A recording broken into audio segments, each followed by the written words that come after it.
Hey guys, Tony here, and what can I say? I'm back again to do another recent vinyl editions video.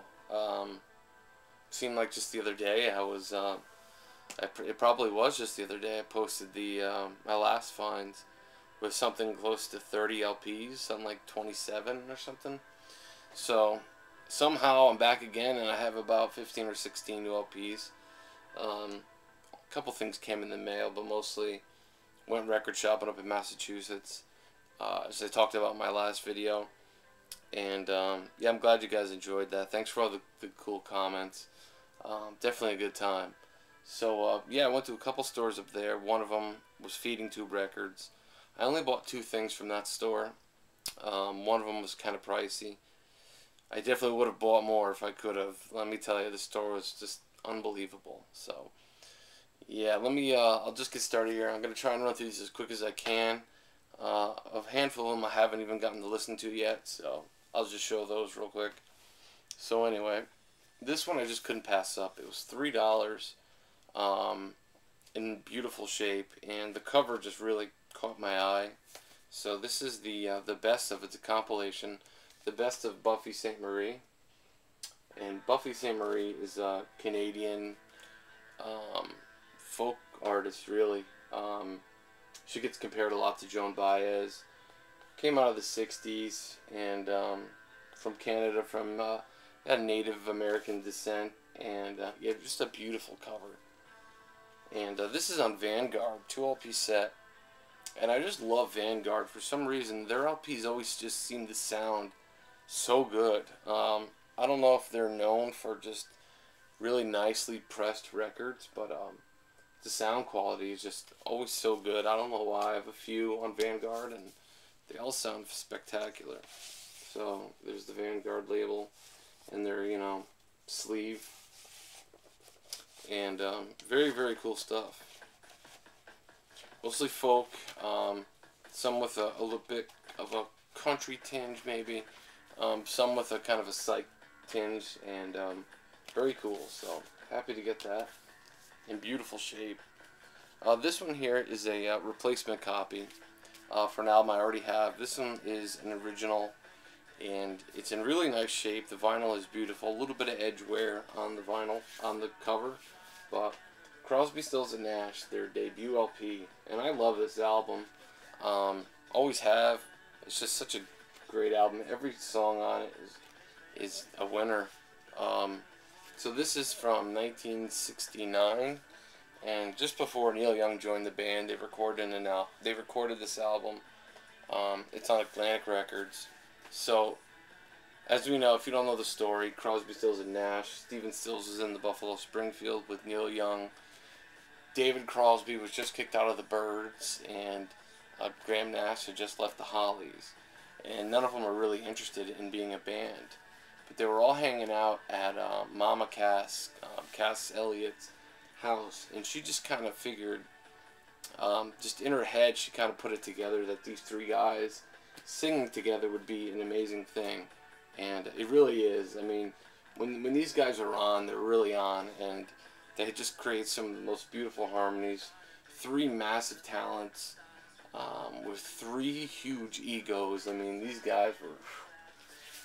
they're still around, still doing their thing. Shortly after this is recorded, they wanted to tour behind it, but they figured they needed somebody else to play guitar, to play keyboards, so they were looking to hire somebody. And Emmett Erdogan, if I'm saying that right, he suggested Neil Young, because Stephen Stills and Neil Young playing guitar together is just, just a really awesome thing to witness. And so Neil joined the band, and then they recorded the next album. But yeah, Neil is not on this, but still, every song on here is killer. You have Sweet Judy Blue Eyes, Wooden Ships, Long Time Gone, is it? Pre-Road Downs, Marrakesh Express, Guinevere. I think I might have repeated myself. Comes with the lyric sheet, which is awesome. So yeah, Marrakesh Express, Guinevere, which is awesome. You Don't Have to Cry, Wooden Ships, Helplessly Hoping, Long Time Gone, that's it. And 49 Goodbyes, just such a great album, really. And it reminds me of being like 16 or 17 maybe, sitting in my room listening to this, and love this album. And yeah, Gatefold. Very cool.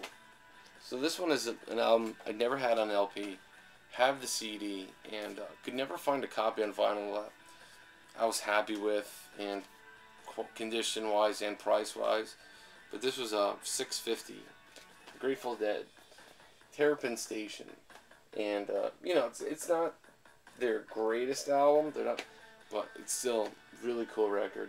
Estimated Profit, Samson and Delilah, Passenger, Dancing in the Streets, and the second side with the Terrapin Station kind of suite, I guess maybe you'd call it, and awesome stuff. So I'm glad to get this from 1977 on Arista Records, if I said that right.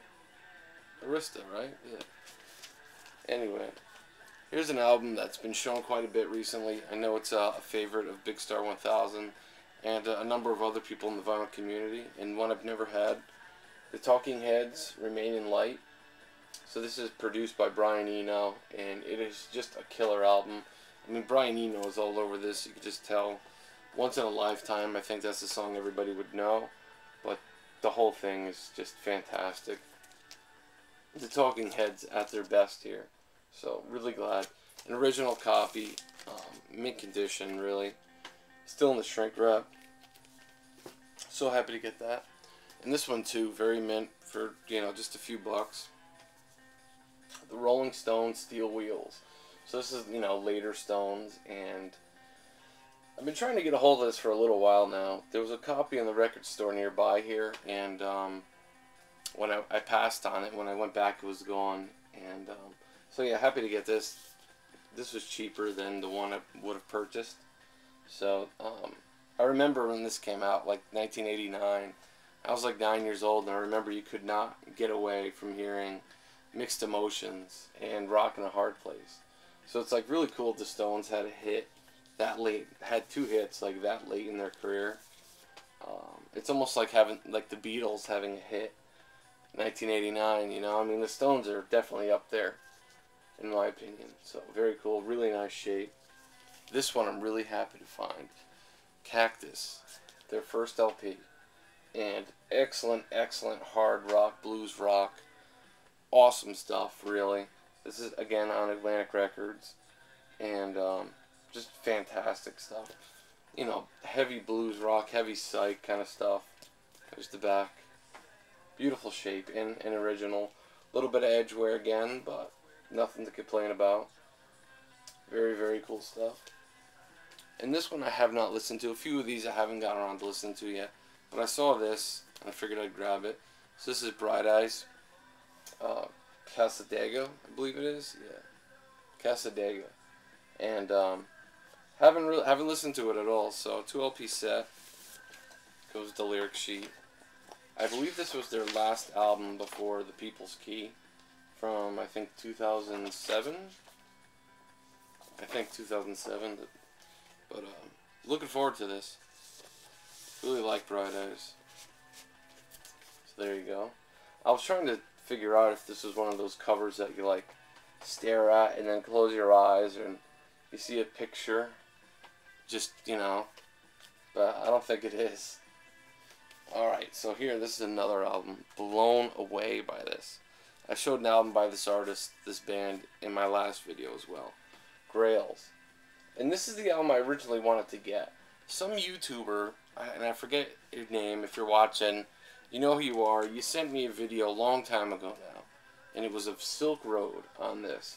And I think I wrote this person back and was just like, oh my god, I gotta find this. But this was like out of print and impossible to find. Well, it's been reissued, and this is unbelievable.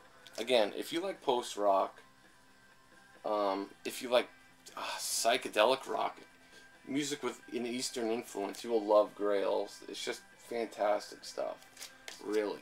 So really happy to get this. A 2 LP set, 3-sided. I believe, yeah, 3-sided. The second LP has an etching in it. If I can find it real quick. Yeah.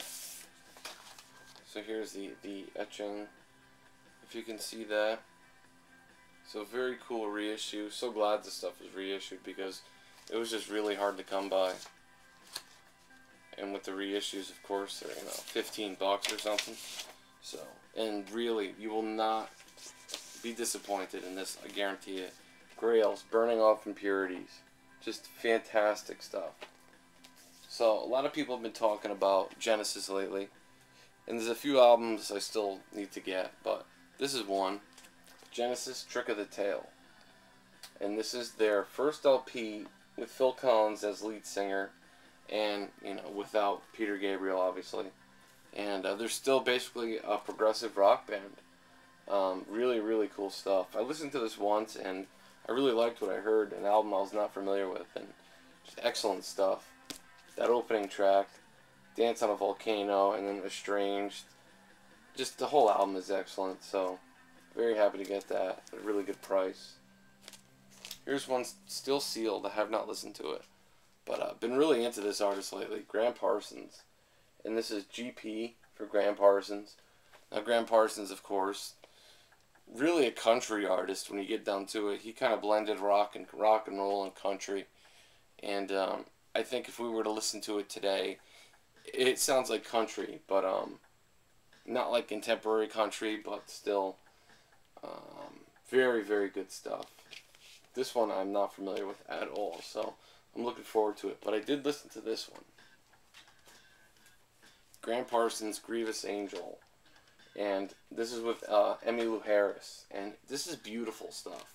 Again, very country, honky-tonk kind of stuff, but it is so good. And Graham Parsons is really a legend. They do a cover of Love Hurts, which Nazareth also did. But this version I think I like better.